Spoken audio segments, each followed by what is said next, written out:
오늘부터는 실제 면접에서 여러분들이 들을 수 있는 면접 질문들 하나하나에 대해서 구체적인 가이드를 안내해 드리려고 합니다. 어떻게 답변을 하는 것이 면접관한테 가장 매력적일 수 있는지 제가 생각하는 방식대로 말씀드리려고 합니다. 그 첫 번째 순서로 제가 말씀드리고 싶었던 면접 질문은 혹시 질문 있나요? 혹은 마지막 할 말 있나요? 라는 질문입니다. 원래 이 질문들은 외국계 기업 같은 경우는 1대1로 면접을 많이 보기 때문에 면접이 거의 끝날 때쯤에 면접관이 지원자한테 혹시 질문 있나요? 아니면 마지막 할 말 있나요? 질문들을 하기도 했었는데 어느샌가부터 우리나라 중견기업, 중소기업 혹은 대기업 가리지 않고 면접이 끝날 때쯤이면 지원자들한테 자연스럽게 여쭤보게 되었습니다. 어느 기업을 준비하든 이 질문은 필수적으로 준비를 해야 되는 질문인데 생각보다 많은 취준생, 이직하는 분들이 이 질문에 대해서 중요하게 생각 안 하고 대충 준비하고 있는 것을 많이 봤고요. 그러다 보니까 이걸 가장 먼저 다뤄야겠다는 생각이 들었습니다. 면접은 기본적으로 면접관이 질문을 하고 지원자가 답을 하죠. 톤 앤 매너, 주제, 얼마나 구체적이냐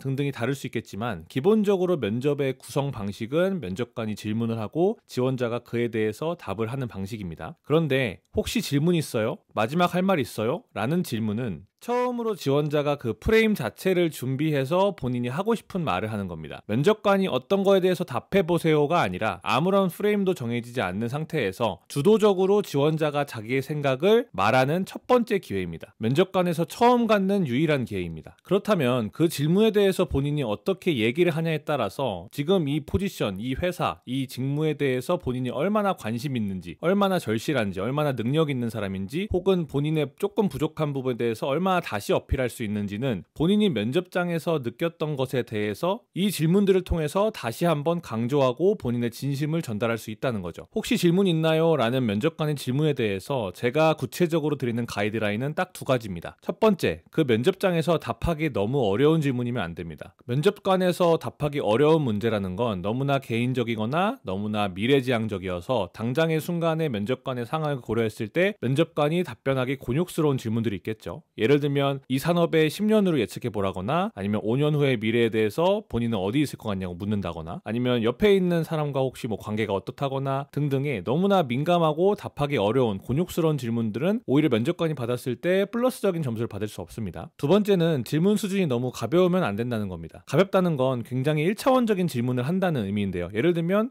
이 다음 프로세스는 뭐인가요? 연봉 수준은 어떻게 되나요? 지금 회사의 경쟁자는 뭔가요? 이 직무에 대해서 조금만 공부했으면 본인 스스로가 알 수도 있는 1차원적인 질문을 한다는 건 면접관으로 하여금 이 지원자가 우리 회사에 대해서 이 정도밖에 관심이 없구나. 이 지원자의 수준은 이 정도밖에 안 되는구나 라는 부정적인 점수밖에 받지 못합니다. 그러니까 혹시 어떤 질문 있어요? 라는 질문에 대해서는 첫 번째, 너무 면접관한테 곤욕스러운 질문이 아니고 두 번째, 너무 가볍지만 않는 질문에 대해서 생각해 보시면 됩니다. 가이드가 있어도 질문을 구성하는 건 굉장히 어렵습니다. 그래서 제가 예시로 알려드리는 건 구글링에다가 질문 있어요? 라는 100개 문항에 대해서 한번 검색해 보시면 예시로서 쓸 수 있는 질문들이 굉장히 많이 나옵니다. 그 질문들을 다 갖다 쓰라는 게 아니라 본인이 생각하기에 제가 지금 말씀드린 필터에서 제외되고 본인이 정말로 관심 있는 거에 대해서 질문을 택하셔도 괜찮습니다. 저는 보통 어떤 회사에 이직을 할 때 가장 첫 번째 물어보는 거는 면접관님 그 회사에서 일하면서 가장 행복하셨을 때가 언제예요? 라고 물어봅니다. 첫 번째, 면접관이 답하기 어렵지도 않죠. 회사에서 힘들었던 일, 좋았던 일 다 있겠지만 당연히 행복했던 일을 떠오르는 건 그렇게 어렵지가 않습니다. 두 번째, 이 질문 자체는 절대 가볍지가 않습니다. 이 질문은 면접관들로 하여금 이 지원자가 행복이라는 것 자체도 굉장히 소중하게 여기는구나. 그리고 그거를 직장 내에서 이 면접장 내에서도 물어볼 만큼 정말 가치 있게 생각하는구나 라는 인식도 줄 수 있어서 1차원적이라고 생각하기보다는 오히려 이 사람이 정말 인간의 근본적인 것들에 대해서 궁금해하는구나 라는 인상을 줄 수 있습니다. 마지막 할 말 있어요? 라는 질문에 대해서 준비를 안 하시는 분들도 굉장히 많고요. 마지막 할 말을 묻는 말에 대해서 본인이 얼마나 절실한지, 간절한지에 대해서만 말하시는 분도 굉장히 많습니다. 제가 생각하는 마지막 질문이 있어요? 라는 질문에 대한 좋은 답변 중 하나는 이 포지션을 실제로 지원자가 준비하면서 공부하면서 본인이 얼마나 잘 맞는지 그리고 얼마나 이 준비 과정이 재밌었는지를 다시 한번 어필하는 거라 생각해요. 이 면접을 준비하는 건 정말 쉽지 않습니다. 근데 이 채용 공고를 정말 꼼꼼히 읽어봤고 여기서 원하는 역량이 역량이 뭔지를 지원자 스스로가 알고 있고 이 역량에 대해서 본인이 어떻게 생각하는지, 어떻게 준비해 왔는지, 어떤 경험들이 맞는지 스스로가 검토해봤고 그 준비 과정이 재밌었고 그리고 자신감이 있는 상태로 이렇게 면접을 보고 있다라고 다시 한번 어필하는 건 면접관들로 하여금